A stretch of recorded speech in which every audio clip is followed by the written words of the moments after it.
இது ராகி மால்ட்டு. இது ராகி மால்ட்டு செய்வதற்கு போட்டிருக்கோம்.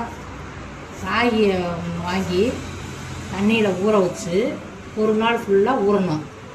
அடுத்த நாள் தண்ணியை வடிச்சிட்டு ஒரு வெள்ளை துணியில் போட்டு மூட்டை மாதிரி கட்டிடணும்.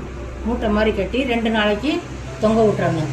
தொங்க விட்டோடனே அடுத்த நாள் 3ஆம் நாள் பார்த்தோம்னா அது முளைச்சி வந்துடும். முளைச்சி வந்ததை கொண்டு போய் வெயிலில் காய வச்சோம்னா ஒரு நாள் காய வச்சாவே போதும். காய வச்சு கொண்டு வந்து வறுக்கணும். இலை வளப்பாக வறுத்து அதை வறுத்தப்புறம் பாதாம் பிஸ்தா இதையும் வறுத்துக்கணும். அது மாதிரி கருப்பு கவுனி அரிசியும்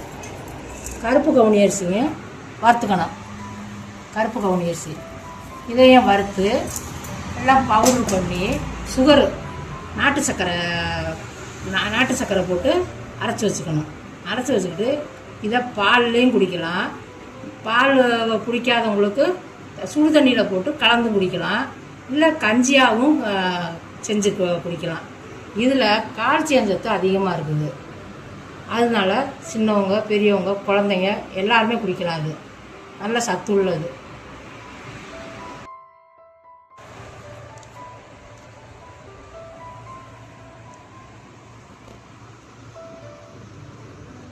லைட்டு போடு.